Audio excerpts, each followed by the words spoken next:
My best friend and I made a pact to always be honest with each other, no matter what. But at Thanksgiving dinner, in front of everyone, she revealed a secret about me I had trusted her with in private. The room fell silent, and I realized she hadn't just broken my trust. She had publicly humiliated me. That night, our friendship ended without a word. I'm writing this because I need to get it out somewhere, and maybe someone else can learn from my stupidity. 3 weeks ago, I imploded at a Thanksgiving dinner, and I've been replaying every moment since. Sarah and I had been best friends for 12 years. We met in college, survived terrible roommates together, celebrated each other's graduations, and made it through my messy divorce 2 years ago. We had this sacred pact we made when we were 20, complete honesty, no matter how much it. Promise me you'll always tell me the truth, she said one night after catching her boyfriend cheating. Even if I don't want to hear it, I promised. We both did. The thing is, I thought that pact meant we were safe with each other. I thought it meant our secrets were locked away in a vault only we could access. I was so incredibly wrong. 2 months ago, I started having feelings for my married coworker James. I know how that sounds. I know exactly how pathetic and cliché it is. But I was lonely, still raw from my divorce, and he was kind to me during a particularly brutal project deadline. He'd bring me coffee, stay late to help me finish presentations, and actually listened when I talked about my struggles with single parenting. One evening after everyone else had gone home, we were working on a client proposal when he looked from his laptop and said, "No, you're really amazing at this." X wasn't for not seeing what he had. I felt something shift inside me, something I hadn't felt in years. "Don't," I whispered, but I didn't mean it. "I'm sorry," he said, closing his laptop. But neither of us moved.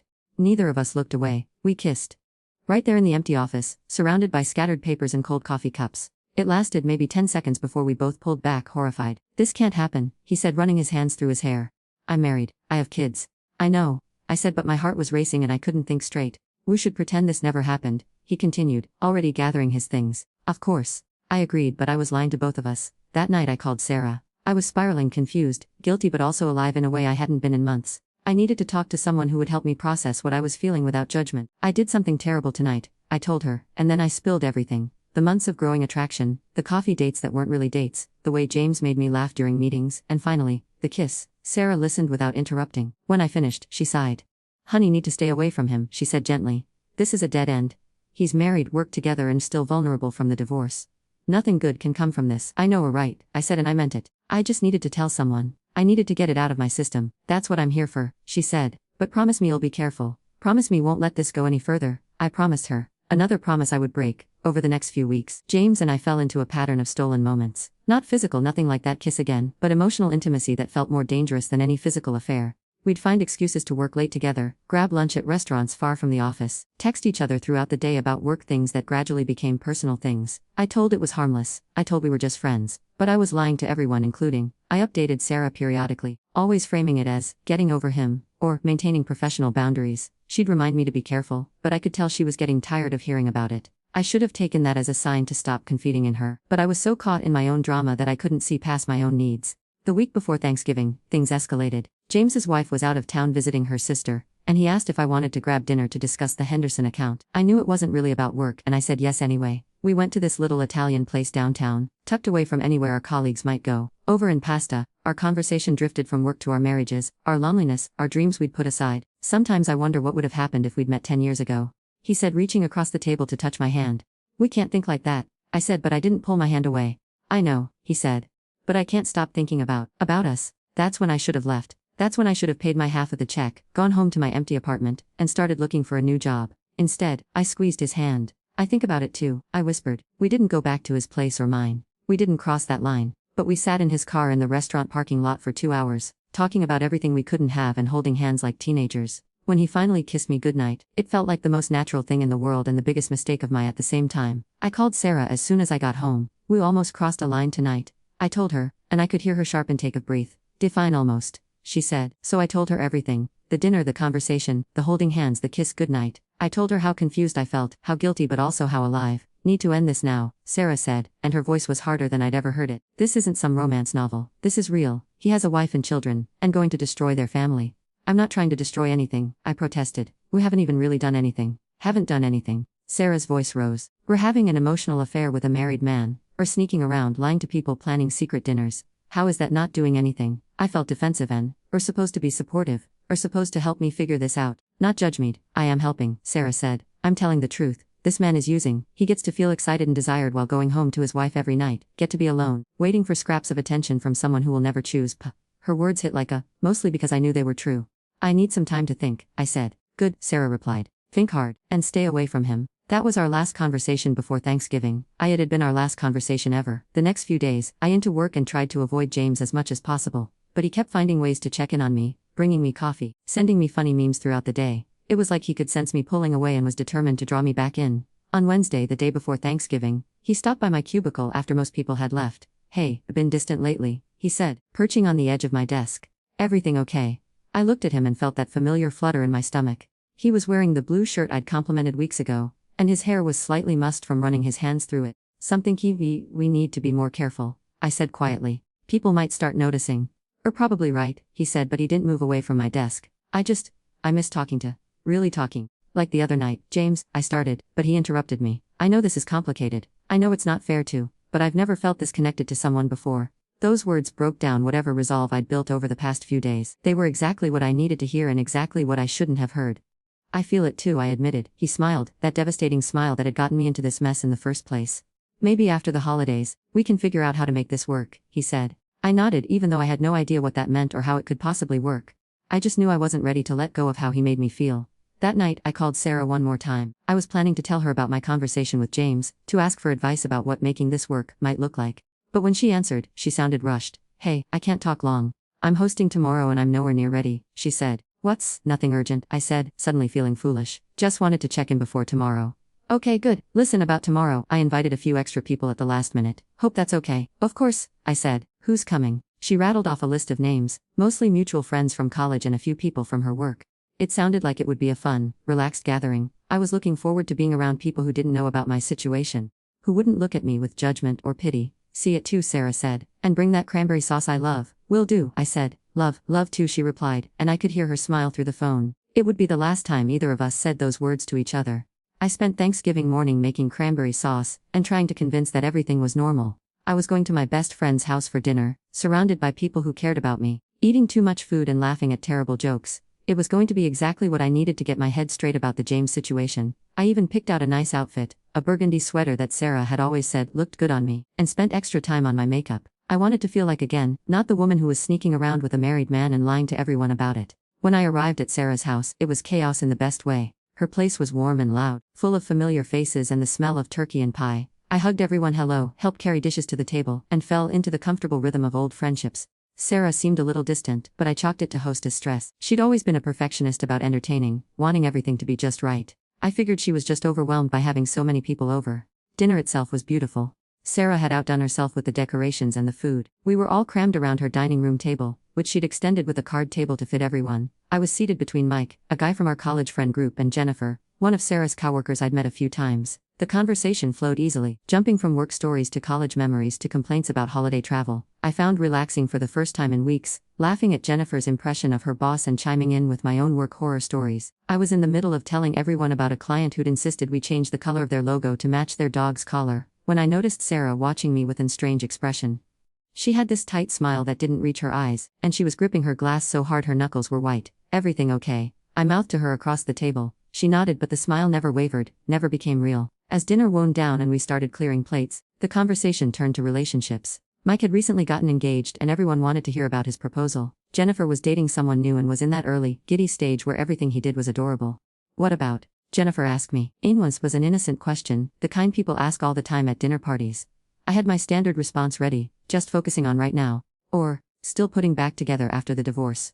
But before I could answer, Sarah spoke from across the table. "Actually," she said, and her voice had this bright, artificial quality that made my stomach drop, "she's been seeing someone from work." The table went quiet, not the comfortable quiet of people waiting for someone to continue a story, but the sharp, uncomfortable quiet of people sensing drama. "Sarah," I said quietly, hoping to shut this down before it went anywhere. But she was looking right at me with that terrible smile, and I realized she wasn't planning to stop. "Tell them about James," she continued, and her voice was getting louder, more animated. "Tell them about romantic dinners and secret text conversations. I don't think this is the time or place," I said, trying to keep my voice steady, but Sarah was just getting started. "Oh, but it's such a romantic story," she said, and now everyone at the table was staring. "They work together, they have these amazing connections, they hold hands in parking lots." "Sarah, stop," I said, but she talked right over me. The only tiny detail she left out when she was telling me all about this epic love story, Sarah said, her voice dripping with sweetness, "is that James is married, with 2 kids. The silence that followed was deafening. I could feel everyone's eyes on me, could see the shock and judgment on their faces. Mike's mouth was actually open, Jennifer had put down her glass and was staring at me like I'd grown a second head. It's not what think, I stammered, but the words sounded pathetic even to me. Really, Sarah said, and now the sweetness was gone, replaced by cold anger. Because when called me crying about kissing him in the office, it sounded exactly like what I think. When told me about romantic dinner last week, holding hands and talking about what could have been, it sounded exactly like what I think. I felt like I was drowning. Everyone was staring at me, and I could see the disgust in their eyes. These were people I'd known for years, people who'd been at my wedding, who'd supported me through my divorce. And now they were looking at me like I was a stranger. Promised me'd always tell me the truth, Sarah continued, and her voice was shaking now. So here's some truth for, or not having some great love affair. Or not the heroine of some tragic romance. Or a woman who's so desperate for attention that she's willing to help destroy a family to get it. How could do this? I whispered, but I wasn't sure if I was asking about the public humiliation or about James or about everything. How could I do this? Sarah laughed, but there was no humor in it. I've been watching make excuse after excuse for months. I've been listening to rationalize and justify and pretend like this isn't exactly what it is. I've been enabler confident, partner in this betrayal, and I'm done. She stood from the table, her chair scraping loudly against the floor. I can't be friend anymore, she said, and her voice broke on the words. I can't sit here and pretend like what doing is okay. I can't keep secrets for while help tear apart someone else's marriage. The room was so quiet I could hear the clock ticking in the kitchen. No one moved, no one spoke. They just sat there, staring at me like I was something they'd found on the bottom of their shoe. I pushed back from the table and stood, my legs shaking. I need to go, I said to no one in particular. No one tried to stop me. No one said goodbye. I grabbed my coat from the pile by the door and walked out into the cold November evening, leaving behind 12 years of friendship and any shred of dignity I had left. I sat in my car for 10 minutes before I could even start the engine, crying so hard I couldn't see. When I finally drove home, I kept replaying Sarah's words, the look on everyone's faces, the way the room had felt like it was closing in on me. She'd been right about everything, and that made it so much worse. I was a woman who was so desperate for attention that I was willing to help destroy a family to get it. I was making excuses and rationalizations, pretending this was something it wasn't. I was the other woman, the homewrecker, the cliche I'd always looked down on. When I got home, I had 17 missed calls and 43 text messages. Word was spreading fast through our friend group. Some of the messages were from people who'd been at dinner, expressing shock and disappointment. Others were from mutual friends who'd heard secondhand, asking if it was true. I turned off my phone and went to bed, but I didn't sleep. I stared at the ceiling all night, thinking about James's wife and kids, about the family photos on his desk that I'd tried so hard to ignore, about Sarah's face when she'd called me out in front of everyone. By morning, I knew what I had to do. I knew I should have done it months ago. I went into work the Friday after Thanksgiving with a plan. I was going to end things with James, request a transfer to a different department, and try to rebuild some semblance of a respectable. I was going to take Sarah's brutal honesty and use it to become a better person. The plan lasted exactly 6 hours. James found me in the break room around lunchtime. The office was mostly empty, with a lot of people taking the day off to extend their holiday weekend. Hey stranger, he said, filling his coffee mug.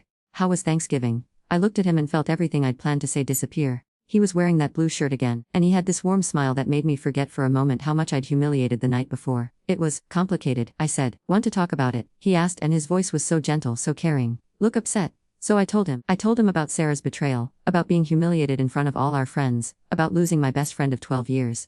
I painted as the victim, the woman who'd been wronged by someone she trusted. I didn't tell him what Sarah had said about me helping to destroy his family. I didn't tell him that she'd been right about everything. I didn't tell him that I'd spent all night thinking about his wife and children and feeling sick with guilt. Instead, I let him comfort me. I let him put his arms around me in the empty break room and tell me that Sarah didn't deserve my friendship if she could turn on me like that. Maybe this is a sign, he said, stroking my hair. Maybe the universe is clearing obstacles out of our way. I should have laughed at how ridiculous that sounded. I should have pointed out that his wife and children were not obstacles, to be cleared away. Instead, I melted into his embrace and let believe that maybe he was right. That afternoon, we left work early and went to his apartment. His wife was still out of town with the kids, and the place felt empty and wrong, full of family photos and children's toys that reminded me of exactly what we were destroying. But I pushed those thoughts away and focused on how it felt to finally be alone with him, to finally stop pretending this was just friendship. We didn't sleep together, but we came close, closer than we'd ever been. We lay on his couch holding each other and talking about our future like it was inevitable instead of impossible. I'm gonna leave her, he said into my hair. After the holidays, I can't keep living this lie. I should have told him not to make any rash decisions. I should have reminded him about his children, about the he'd built with his wife. Instead, I held him tighter. Sure, I whispered. I've never been more sure of anything, he said. That night, I went home believing that I was going to have everything I wanted. That in a few months, James would be free and we'd be together and all of this pain would have been worth it. I fell asleep planning our future, imagining the apartment we'd share, the trips we'd take, that we'd build together. I woke to my phone buzzing with a text from my sister, saw the Facebook posts. Call me. My stomach dropped. I opened Facebook for the first time in days and saw that I'd been tagged in several posts from people who'd been at Thanksgiving dinner. They weren't mean-spirited exactly, but they were disappointed.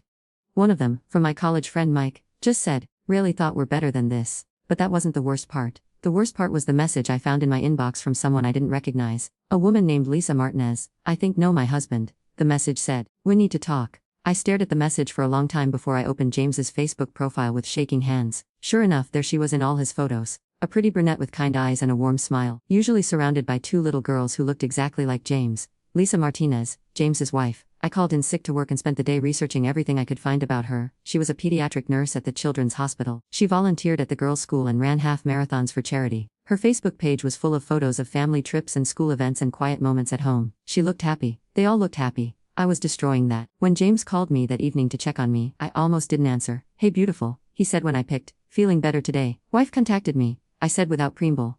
The silence stretched so long I thought he'd hung. "What did she say?" he finally asked, and his voice was completely different. Cold, distant. "She wants to talk," I said. "James, she knows. She can't know," he said quickly. "We've been careful?" I asked, because it sounds like we haven't been careful enough. Another long silence. "Look, this doesn't change anything," he said finally. I told I'm leaving her anyway. "What about kids?" I asked. "What about them?" "They'll be fine. Kids are resilient." The casual way he dismissed his own children's well-being made something cold settle in my stomach. "Will they be fine?" I asked. "When their family falls apart, when their dad moves out, when they have to split time between two houses, will they really be fine? Or overthinking this?" James said, but he sounded annoyed now. "This is what we wanted, remember? This is our chance." But sitting in my empty apartment, thinking about those little girls in the Facebook photos, I realized I didn't want this anymore. "Not like this. I don't think I can do this," I said quietly. "What do you mean?" "I mean I can't be the reason marriage ends. I can't be the reason those kids lose their family." James was quiet for a moment, and when he spoke again his voice was hard. "So what, just gonna walk away? After everything we've talked about, everything we've planned?" "We haven't planned anything," I said. "We've been living in a fantasy." "Fine," he said, and I could hear the anger in his voice. "If that's how feel, then I guess we're done." He hung without saying goodbye. The next week was the worst of my. I went back to work and tried to pretend everything was normal, but James avoided me completely. When we had to interact for work, he was coldly professional, like I was a stranger he'd never met. I found out through office gossip that he'd told people I'd been harassing him, making unwanted advances that he'd repeatedly rebuffed, that I was jealous and vindictive, and couldn't handle rejection. Within days, I went from being the other woman to being the crazy woman who'd thrown herself at a married man and then turned nasty when he wasn't interested. The worst part was that I couldn't defend without admitting to everything we'd actually done. So I had to sit there and take it while my reputation at work crumbled. 3 weeks later, I was called into HR. There had been complaints about my inappropriate behavior toward a married colleague. It was suggested that I might be happier in a different position, perhaps at one of the company's other locations. In another state. I took the transfer. I couldn't afford to lose my job, and staying in the same office as James had become unbearable. But moving across the country meant starting over completely. New city, new job, no friends, no support system. Sarah never returned my calls or texts. Our mutual friends had clearly chosen sides and it wasn't mine. My family was disappointed and distant. I'd become radioactive, the cautionary tale everyone whispered about. Did hear about what happened with her, they'd say. I never would have thought she'd do something like that. The loneliness was crushing.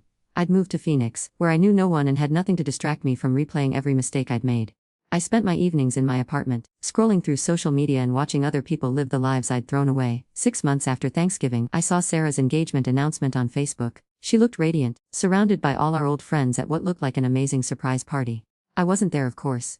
I wouldn't be at the wedding either. A year later, I found out through LinkedIn that James had gotten a promotion at work. His family photos were still proudly displayed on his social media. Whatever damage our affair had done to his marriage, they'd apparently worked through it. He got to keep everything. His wife, his kids, his job, his reputation. I got exile and isolation and the knowledge that I'd nearly destroyed a family for nothing. 2 years later, I'm still in Phoenix.